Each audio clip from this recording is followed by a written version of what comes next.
Hi everyone. So for anyone who has been following my ex-Jehovah Witness cult recovery journey and story, I am making this video so that I can clearly tell everyone my full story and how I was able to overcome it, how I am feeling so empowered and so liberated today and finally starting this new chapter of my life. But first, my name is Jamie. I am from San Francisco, California, born and raised as Jehovah's Witness. Both my parents have always been in and still are. My father just became an elder last year. My mother learned in middle school. My father learned in prison. And as you can see why they are both so attached. And so the background is that my entire life was born and raised in the Chinese congregation. Very, very strict culture as it is, and the rules within the congregation were even stricter, meaning that I was always getting in trouble for small things like skirt was too short or things like that. But then it got to bigger things later when I started getting taken to the back room by adult men asking me very, very uncomfortable questions about sexuality and things like that, all extremely traumatic. So to start with first, I was baptized at 15, and I got baptized completely due to peer pressure because I only wanted to please my parents. I only wanted to please the congregation elders. It's all I ever known. And anyone who was born into it or has been in it for a long time, you are definitely programmed mentally. I didn't realize this, and a lot of people don't, and it's very, very frightening because the human mind, from what I've realized now, is extremely vulnerable and it's extremely easy to manipulate and control people. All you need is a fear tactic, which is what the Jehovah's Witnesses do, as well as pretty much any cult. And I don't, there are people who don't want to call it that. All I can say right now is that it is a man-run organization that has a lot of plot holes, and it is very abusive, and unfortunately everything is swept under the rug like any religion. However, there's so many abuse stories, and myself included. And so when I was between 15 and 16, I was sexually assaulted in school. After school, and I didn't know how to tell anyone. I honestly did not even fully process that happened until last year, 2020. And I wanted to tell my parents so bad, but I was terrified because what happens when a female tells a story like that, even if it was not our fault, we still get in trouble. And that's how misogynistic and corrupt that this whole organization is. And this is why I am making this video, because I want to help other children and female and other victims and other ones who have survived just like myself. So when that happened, of course I kept it to myself, and that trauma stayed with me.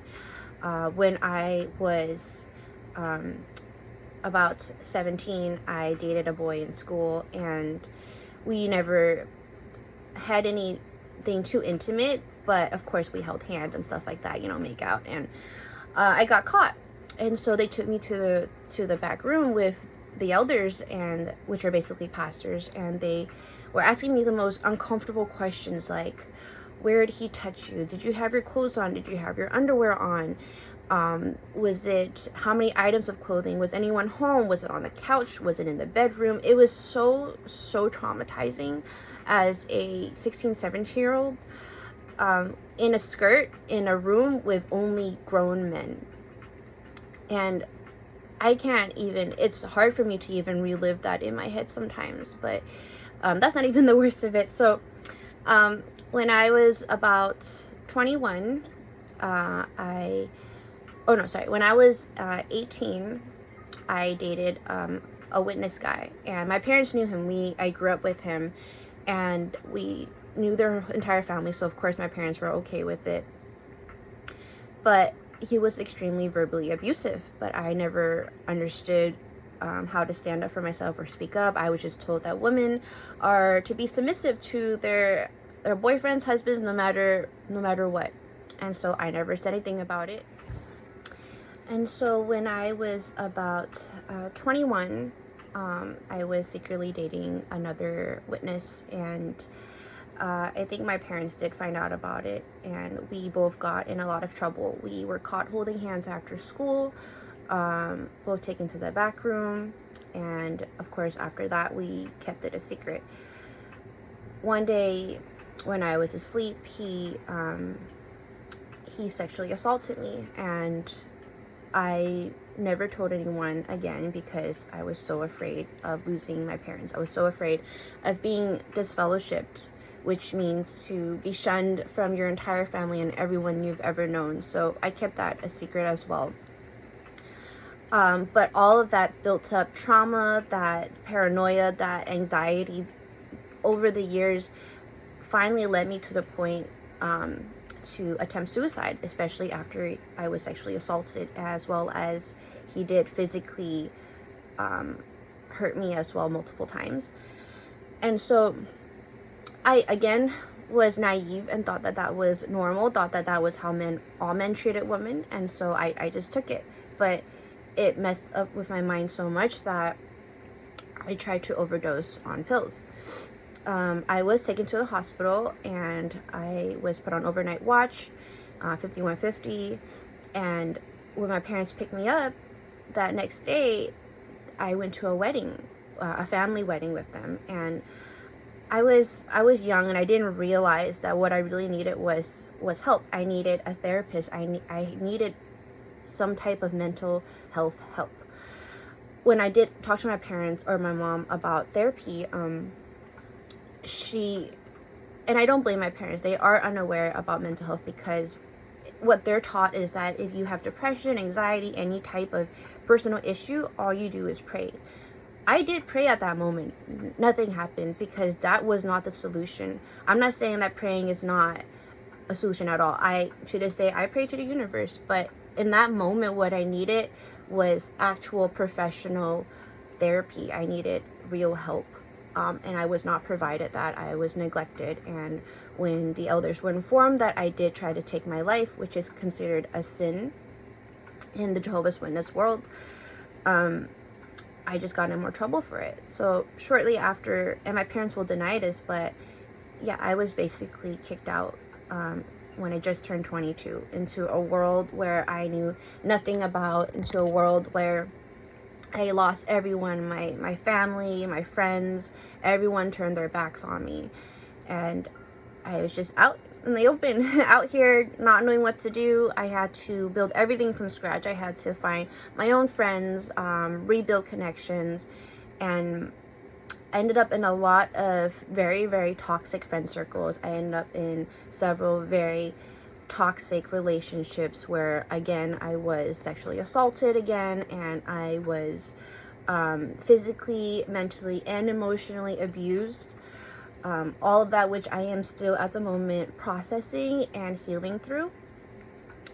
So between the ages of 22 when I was kicked out to now I am 27, it has been the rockiest, roughest time of my life. There was so much emotional turmoil, so much anger, tears, confusion, just feeling abandoned. And no child should ever go through this. It's so extremely heartbreaking. And every time I would just cry and wonder, like, why don't my parents want me? Why would they just throw me out like that, you know, when this is all I've ever known, when this is all you've ever allowed me to know. I was kept away from the rest of my family that weren't Jehovah's Witnesses, because that is part of the rules. You're not allowed to spend time with other people because of their moral values, which I have realized and discovered that no, I've met so many loving, supportive people, more loving and supportive than anyone I've ever known within. Not saying that they're not, but there are amazing people out there, and these people, you guys have helped me so much to heal through this journey. And for any of my high school friends who are watching, now you know why I was the weird kid who couldn't hang out, who couldn't spend time after school, who couldn't sleep over, and couldn't hang out with you guys for your birthday party. So I'm sorry, but I'm doing all that now. So another rule is that Jehovah's Witnesses are not allowed to look up information that's not provided by their organization. Of course, that is how you keep people brainwashed, because you don't allow them to seek out information. And the thing is, this information they believe is so skewed and so false is honestly just real hard evidence, real facts about the world. And so in last year, November, 2020, I finally got the courage to start looking things up, to Google things, and I stumbled across a book written by an ex-Jehovah's Witness and ex-missionary named Amber Scora. And so I thought, wow, if this is written by an ex-missionary, like, she was so dedicated, there has to be some truth to this. So I bought the book on Amazon, purchased her book, and it's an amazing read. I was just so shocked, like, wow, like, these people have the same questions, and so it inspired me to look more. And so I Facebooked and looked up a support page for ex-Jehovah's Witnesses. I came across one called Empowered Ex-Jehovah's Witnesses, and is the most supportive, loving page, which is crazy because I was so scared of what I might find. I thought that, these people were just telling lies, these people were just angry, bitter people, but no, I realized that all of us are just suffering, and we have been treated unfairly. We have lost our entire family, our support system that we grew up with. We are just trying to heal and trying to be there for each other, because each other is what we really have now. And so through that, I came across one of my new friends, XJW Fifth, or known as Cliff Henderson. He's a Bay Area rapper who has inspired so many people with his music, talking about his truth, about what he's been through. And it was such a huge inspiration to me when I came across his music video that I reached out to him on Instagram, and he replied, and we are now friends. And he's been another super supportive friend of mine that has really encouraged me to go through with this. And another two people that I really want to thank is Rodney as well as Jonam, two of my mentors who have guided me and helped me realize that I can heal, and that this type of brainwashing programming that we have, we can move on from that and heal from that, as well as help others. So I am proud to say that now I am in training with NLP, which is a hypnotherapy therapeutic type of program that can help rewire your thinking, your traumas, your pretty much anything. And so it's super amazing, super fulfilling. And so when I woke up, we call it woke up, which is when I finally realized the truth behind everything. November and December of 2020, I was so empowered. I was so ready to take on the world. I was like, wow, I knew there was something wrong all this time, and it's true. And I was so ready. But then quickly I burnt out, because I realized that, yeah, this is 27 years of my life that just got flipped completely upside down. Everything that I've ever known, that I believed, that I thought, was not what I thought. And it's so hard to even explain what that feels like. But January 2021 to February, I hit depression so hard that I lost a lot of weight. It turned into physical pain. I barely was sleeping. I was aching.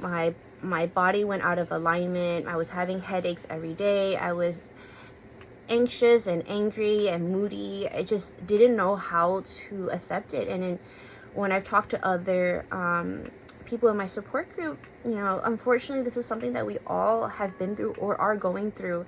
And this is so real, which is why I really want to put this out there, that what we have is an extreme type of PTSD. However, we can heal, and I am healing, and I am happier, a little happier every single day as I go through this process.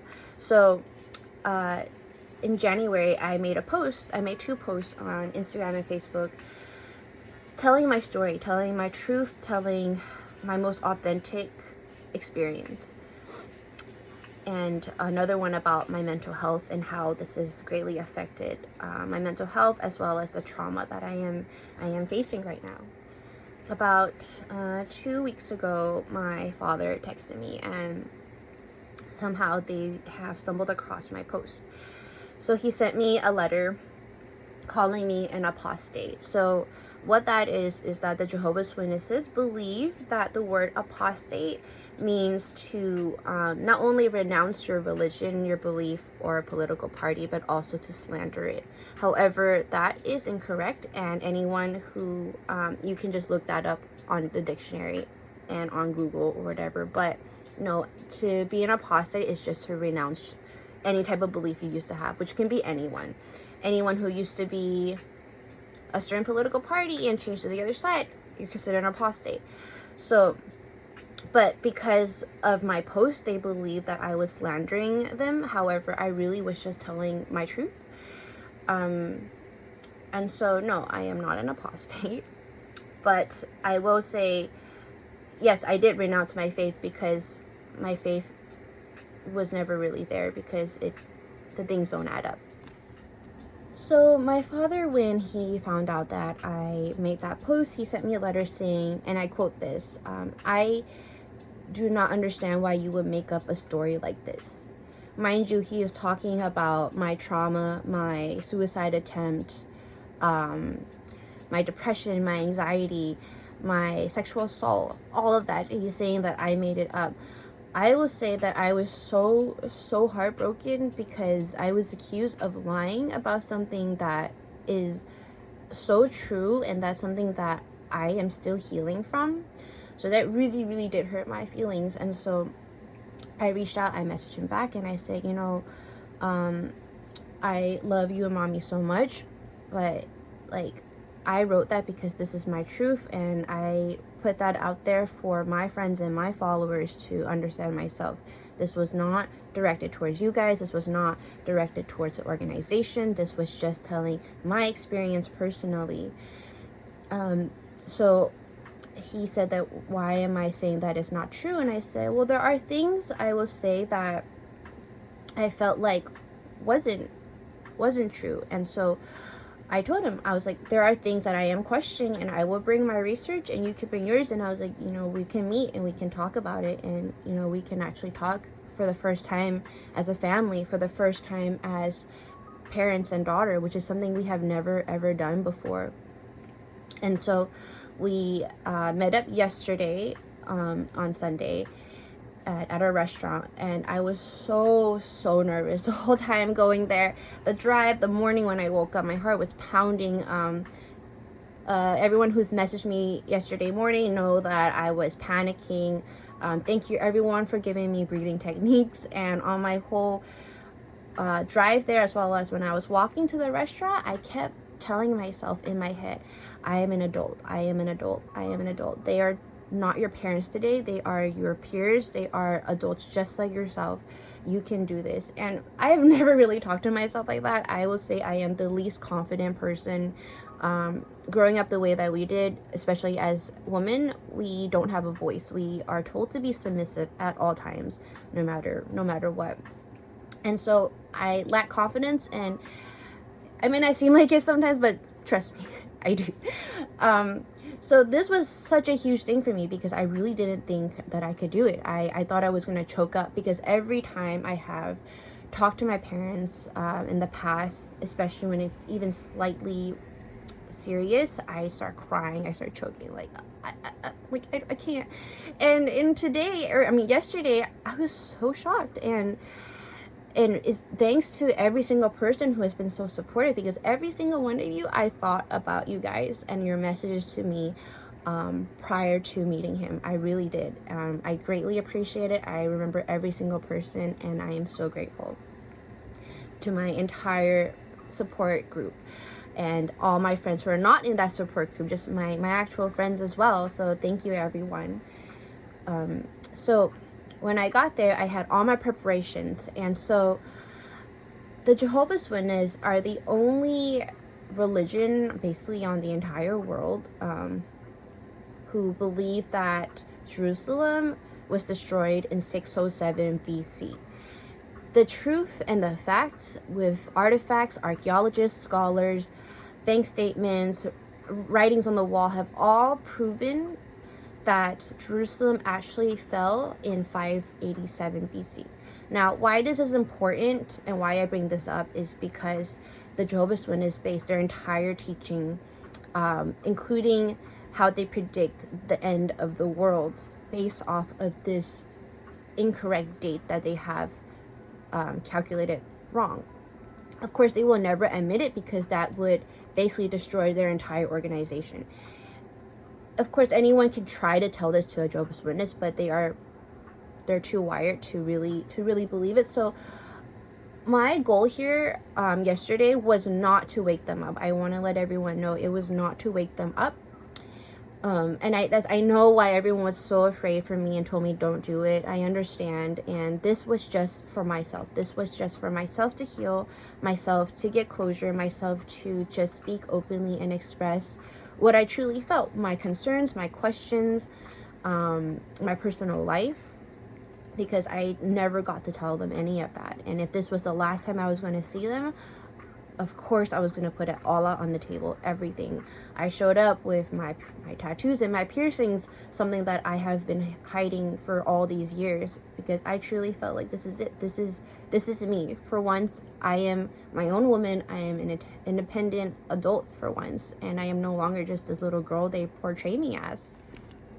So I started with a statement when I got there, and I want to read it to you guys because I think it's really well said. And I started with, I would love for us to have a respectful conversation where we remember that we love each other, where you hear me out and I will do the same for you. I don't want there to be a feeling of pressure for anyone in the conversation, just that we can all agree that we are working towards finding the truth, and we won't accuse or attack each other because we love each other and should treat each other accordingly. That right there, I did that for my boundary, so that there was nothing they could say to interrogate me or to put me down. That was for my own protection, because I really do not know what their goal was. And so I put that out there, and then I told them. So for the whole week, I studied, I researched about the Jerusalem, because I really, I was like, if that's what they want me to prove, sure, I'll go prove it, knowing that they probably won't listen. But that's the thing, it's not about waking them up, it's about having them critically think if they choose to, and if they don't, it's about planting a seed. And so I let them go ahead first. My dad didn't prepare. I really thought that he would have brought more, but no, he just pulled up jw.org, which is the only website that they use. It's the only information they really are allowed to use. And I already looked at that same page that he pulled up, because when I did my research, I didn't just do secular history on the internet.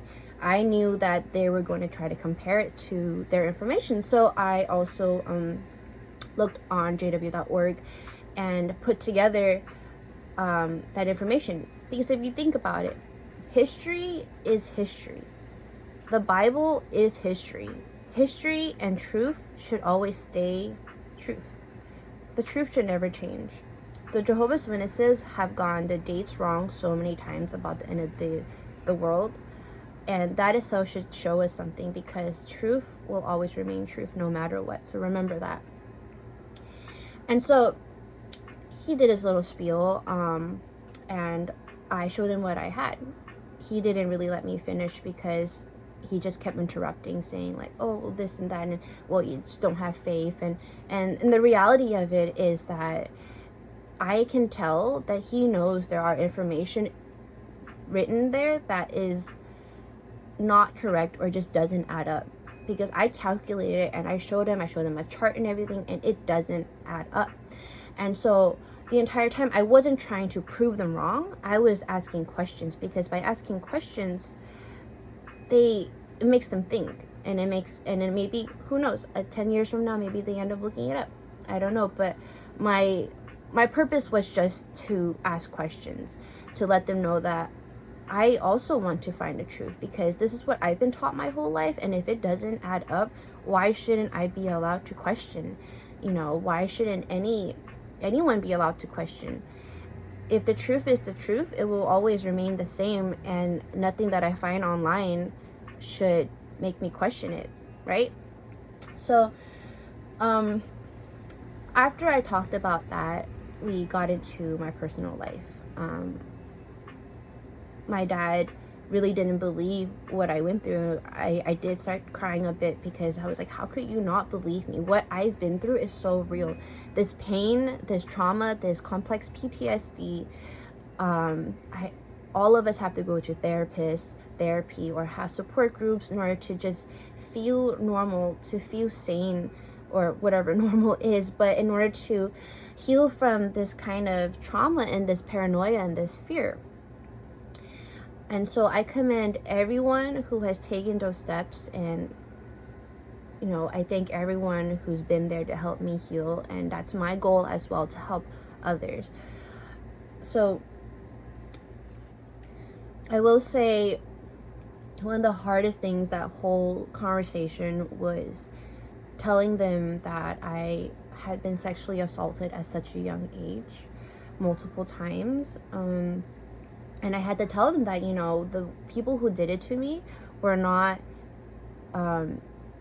just worldly people or non-Jehovah's Witnesses. One was verbally abusive, which was also a witness, and another was abusive all around, and he was also one. I know that we are all imperfect and we all make mistakes. The second person did already apologize to me, and we are on good terms, or decent terms. But my point to them was that, you think that these people in here would never harm your own daughter, but they have, and so many other people are going through the same thing. My father said that I'm just listening to people online and that these stories are made up. However, I told him, and I looked him in the eye and I said, you really are telling me that thousands of children and women are lying about their trauma, their abuse, and just putting their stories out there? No, I told him, I really, really do not believe that. I really do not believe that. I choose to believe these children and these women because I have been through the same situation, the same trauma. I am healing along with them. And so it's very unfortunate that they believe all of that is lies, because that's what they're constantly told. I don't blame them one bit. I will always love my parents to the day that I die. And I told them that if anything happens to them and if they pass, I'm going to be at their funeral, because a lot of times ex-Jehovah's Witnesses or disfellowship members are not allowed to attend the funerals. And I told them, I was like, I don't care what they say, I'm gonna be there because you are my parents. And they were like, of course, like, well, you're still family. Like, oh now I'm family. I understand why they're doing this. They truly believe that they are following God's will, his rules, and they're afraid. I can see it. My dad is afraid. My mom doesn't know better. They're both afraid, and they're both traumatized, and it's very unfortunate. But I told them that, no matter their decision, if the decision is to shun me, if the decision is to never speak to me again, the moment that they want to speak to me again, or they want me back in their life, or want to be back into my life, I will never turn my back on them. The last thing I said to them was, if your decision is that, I will always love you. I will always have my arms open. I said, myself and any other ex-witness will always have that for our parents. And he said, oh, I know you guys would. Isn't that something that just proves that we are the adults? We are the one with real, genuine, undying love, because of all the pain we go through, and we still choose to understand. We still choose to be the bigger person. And I think that is so amazing for anyone who still chooses to forgive. And I am happy though with the result, because they were willing to listen, and they did tell me that they will be having to do what's right for their conscience, and that they do love me. I completely understand this, and it is heartbreaking. I don't think I have fully processed yet. I'm sure that I will be feeling the sadness and depression, later, realizing that, yeah, that probably was the last time I got to see them. That probably was the last hug I got to hug.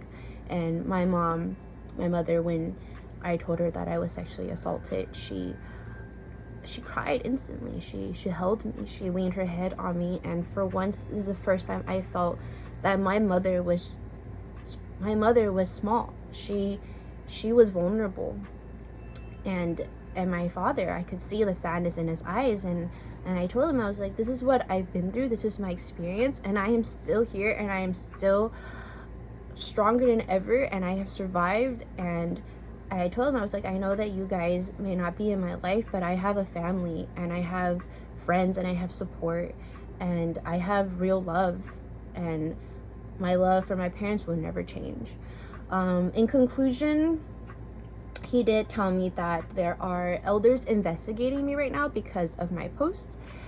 If anyone is watching this and you are investigating me, I have nothing to hide, because I really am just being authentic. I am being completely 100% honest by telling my truth and my story, so that I may help and inspire many others, and help you guys realize that I have tried to end my life so many times, and I'm so happy that I am here, because I didn't realize what it's like to be on this side. I didn't realize that I could actually feel a sense of liberation and empowerment as a woman who felt like she had nothing, nobody, no family, and who really just thought that, why am I on this earth? I truly ask myself that all the time, and I am honestly happy. I have finally been able to close that chapter in that book and put that book away on that shelf, because if they want to disfellowship me, if that is the conclusion, just know, and if that is for you, just know that disfellowshipping does not apply to you when you are no longer in that organization. They are living in their own world, their fantasy, with their rules, and that's okay if that's what they choose. But if you are out and you want this sense of freedom and real empowerment and happiness, it's okay. Know that you are doing so amazing, because I never would have thought I would be here. I have been avoiding being disfellowshipped for all these years, because that word scared me so much, and I was trying to hold on what little relationship I had left with my family, which was a text every couple months, and I realized that is not worth holding on to this pain. One thing that I want to say is Rodney told me in a great example, which is that, say you were a prisoner and 10 years later you're out already, and the warden hears that you talk about him, and he calls you like, hey, I heard you're talking smack about me. Think about it. Wouldn't you laugh? Because you're not in prison anymore. You are out and you are living your life, and no matter what they say, let them say what they want to say, but it no longer affects me. And I really actually felt this weight lifted off, physically lifted off. I feel like I grew taller. It's honestly amazing to really express myself for the first time, and I actually didn't even cry as much as I thought I would. I really, at that moment, realized that my parents are just humans, and they are just doing the best they can from what they know, and they're doing what's right in their eyes. And my father is 65. He admitted to me that, what's he gonna do if he leaves? Everyone he's ever known is there, and I understand. So if they are happy and they are healthy, that's all that matters to me. They are too old to, if they choose to stay there at that age, what am I to, who am I to say anything? But like I said, this is for myself and my closure. And I know that in the end of the day, they love me and I loved them, and I finally got to express that to them, and that just makes me so happy. So I know this was a long video. Thank you everyone for watching. Thank you everyone who has followed my journey and my story, and I'm sure there will be many other things coming up. I really appreciate the support. I appreciate the watch, and if you guys want to share or know of any other people who are trying to leave or have left and don't know what to do, share this video with them. Contact me. I can definitely provide a lot of information with a lot of support groups and a lot of mentors as well. I can refer you to the people that I know who can help you heal and get you onto your next chapter in your next book and really live your life. That's all I want you guys to do. Live your life, because that's what I'm trying to do now. So thank you everyone. I love you guys all.